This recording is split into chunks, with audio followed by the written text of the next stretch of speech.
right. Yeah. Let's get into some hockey talk. Let's go. All right, boys. So we're unveiling a new segment today. It's, what are we calling it? Puck yeah, puck no? We're calling it puck yeah, puck no. All right, perfect. And basically, the way it works, very simple. Each one of us is going to say a statement or give a prediction, and the others will have to say either puck yeah or puck no. So you either have to agree with it or disagree with it. Frankie, since you thought of the segment and I really like the idea, I'm going to let you kick it off here, and I'm going to let you say the first one so Bobby and I can debate. Okay. Because Bobby is a master. I'm going to throw a controversy right at you right from the start. If Auston Matthews wins both the Hart and the Rocket this year, it will mean nothing to Leaf fans if they don't at least win one round. I'm going to say puck no. I think winning the Hart Trophy is a big deal for Leaf fans because it's been so long, forever, really. And most Leaf fans haven't seen it in their entire lifetime. We also haven't seen a Stanley Cup, but this would add to one thing that we haven't seen happen. And it would be really cool for our franchise, for our fan base, to see Auston Matthews, a Maple Leaf, win the Hart Trophy. Now, that is secondary to what happens in the playoffs. But the phrase that you said was it wouldn't mean anything if they go in round one. I don't think that's entirely true. I do think it carries some weight. I do think it means something. I think if they go out in round one and he's awful in round one, he will get torched for it and be called, a regular season player and all that. But I do think it matters to Leaf fans. Yeah, the last time any Leaf won a Hart Trophy was 1954-55.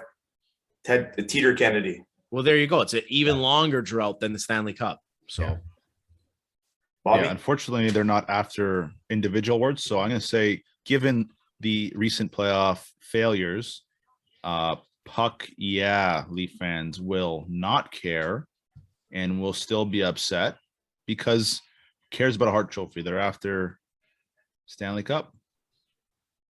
Yep. I'm in the same boat. I'm saying puck yeah. No shadow of a doubt. I want wins. Don't care about trophies anymore. Keeping it simple. Okay. Yeah. All right, boys. I'll go next. I've got one about another Canadian team. The Calgary Flames are Canada's best shot at bringing the Stanley Cup home for the first time since 1993. I'm gonna have to double down because when we did our last segment, we talked about best Canadian team. You guys went with Toronto. I think someone said something, but I'm sticking with Calgary. I said Calgary was my pick. I'm gonna stay with them. I think they play playoff hockey, and I think they have the goaltending. They got the defense, for the most part, and they're pretty deep up front. And Sutter's won a cup as a coach, so that's just a recipe for success. So, yep, puck yeah. Yeah, I do think the Leafs still have much better forwards, but as a complete team and an easier path and a better coach, I'll go with the coach on this one. I'll go puck yeah. I think they have the best chance as well. And they do playoff style to the nth degree. Yeah, I was wrong about the Flames. I'll admit that. I really like what they've done. I guess I just wasn't sold on the fact they didn't really change much of their team from last year, and last year they weren't good at all.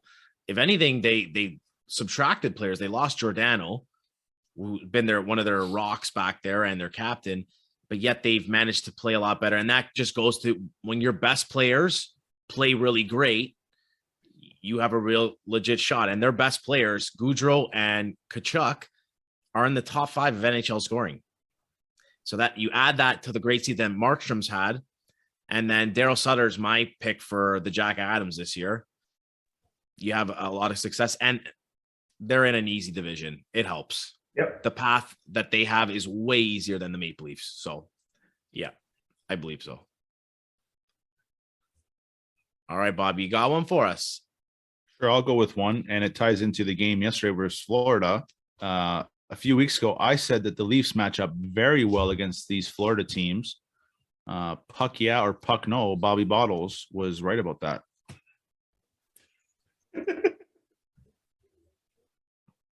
in a playoff series. In anything, playoffs, regular season. Fuck no. I don't think the Leafs match up well in any playoff series against anybody. They could play the dog shit Habs this year, and they wouldn't match up well because, well, the Habs are the flukiest team in history. But it just, I already said it before. I'm not, whoever they play, I am not picking them. I will not pick them in a series again until they actually prove that they can actually win a series. So, Robbie, how do you phrase the question? What's the question? The Leafs match up very well against the Florida teams. Oh, teams. Yes, puck, yeah. Florida, puck, no against Tampa. I just think there's too much there on Tampa. There's just no.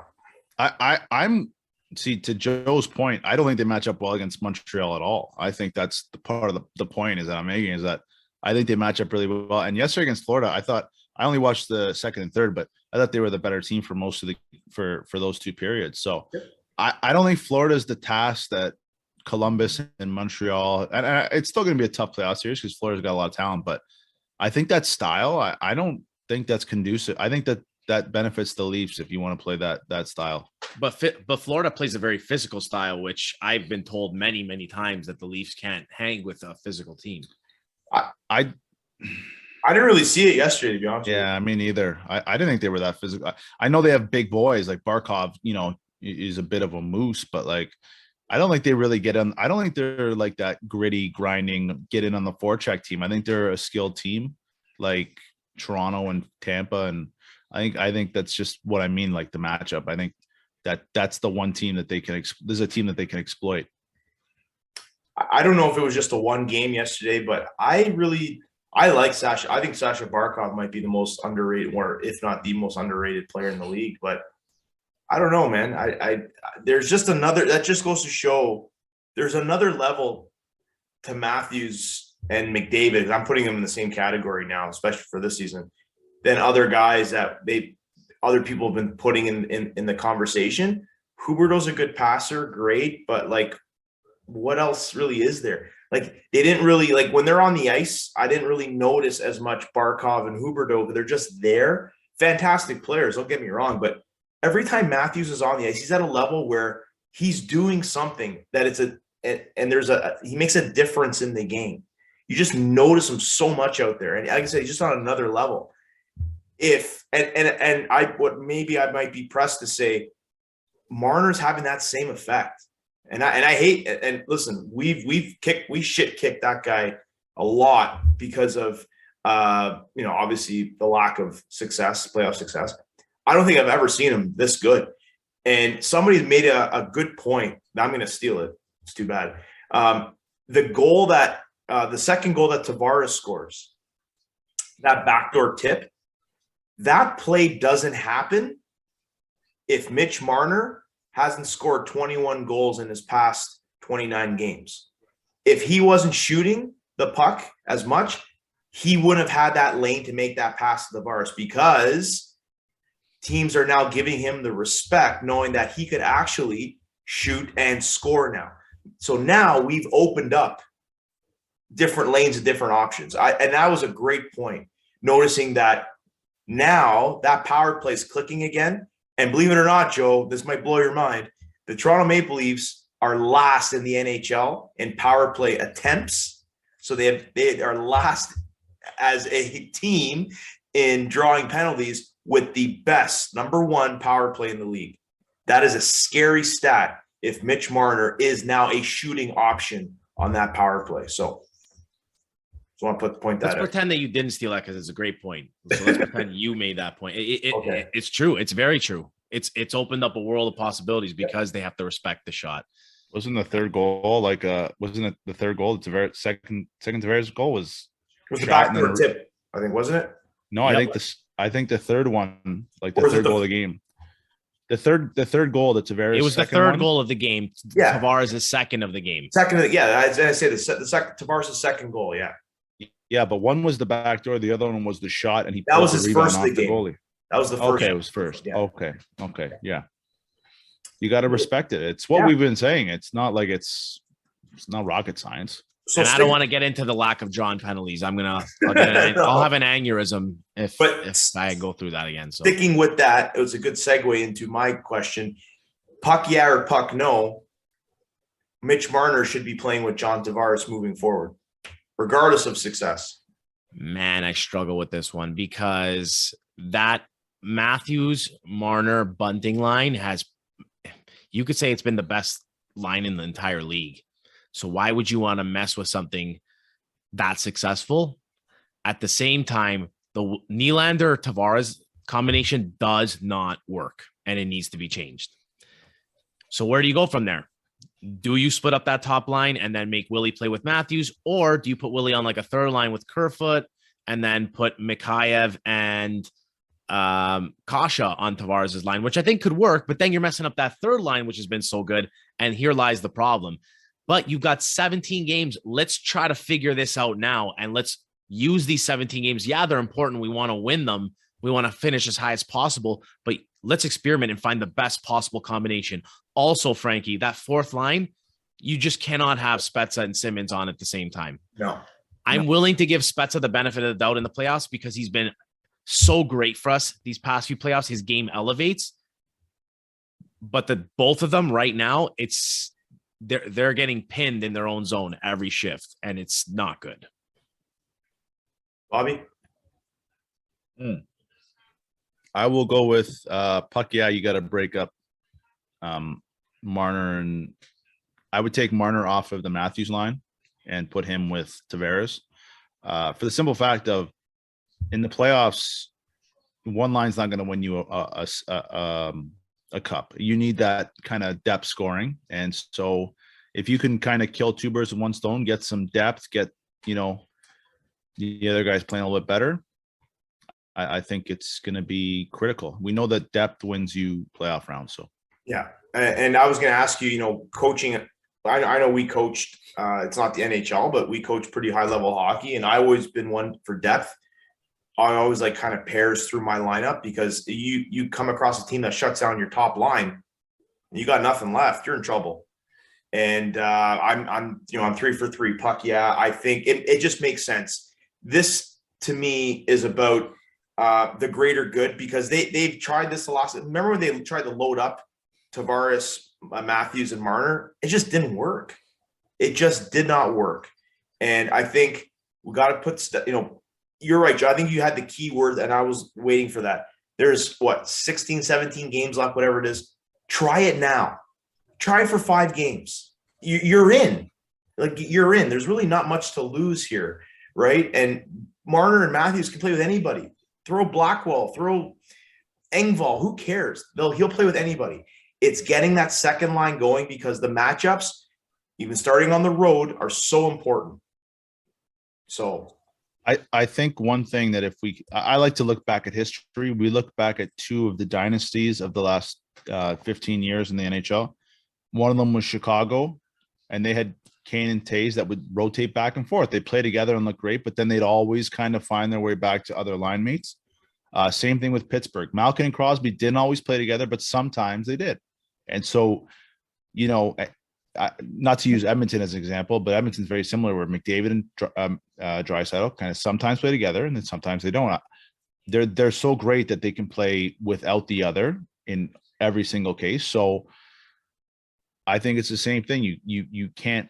I think there has to be, and it's funny that you had Babcock who was unwilling to kind of change, and now you have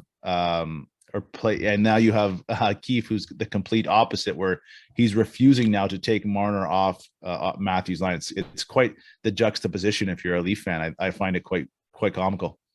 Exactly. I like that word, Bobby. Didn't know you were capable of it. Didn't know either. Found out just now. All right, I've got one more for you guys. So the Minnesota Wild go out of their way to acquire Marc-Andre Fleury, and all of a sudden Cam Talbot starts to play amazing. Do you think that in game 1 of the Stanley Cup playoffs, the Minnesota Wild start Cam Talbot as their starting goaltender? Fuck no. That's Fleury's game. I think there's too many games left till game 1. Talbot's been amazing now. It's like a 3-0 or 4-0 record with a small sample size. Yeah. It's great, but like, isn't this what you always wanted for any position, especially when you make a trade, is internal competition, right? So Fleury's probably saying to himself, what the hell did I get myself into? I just went through this in Vegas. I got to go through this in Minnesota. But if you're Bill Guerin and the Minnesota GM and the executive team, this is your shot. Like, there's no tomorrow. You're going to have so much dead cap next year. You go with who's hot. But you also invested a lot in getting Marc-Andre Fleury here.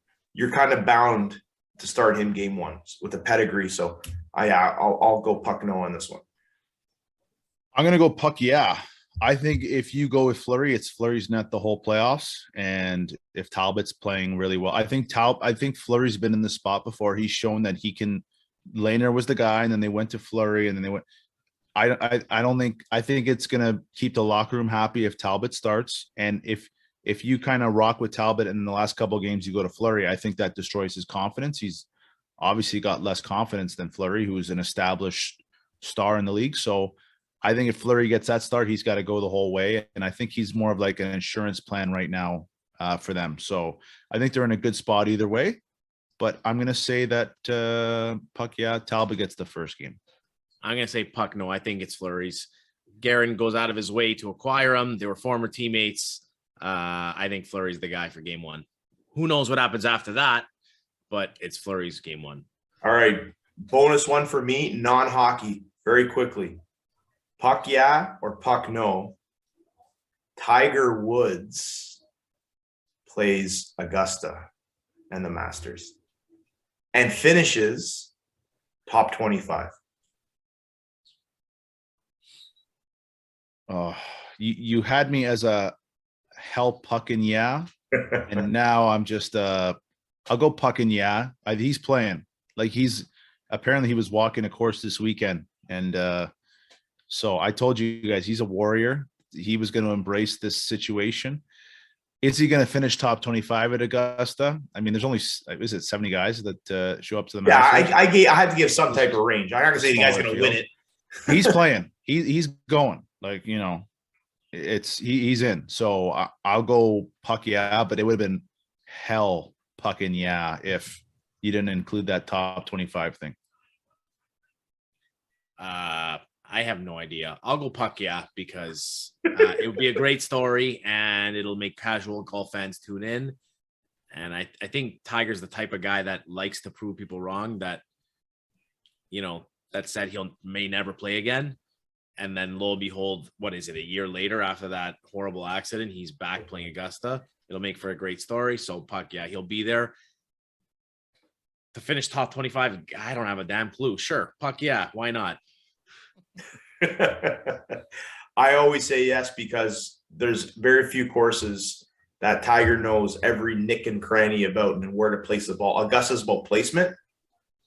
I say he finishes 17th on the week.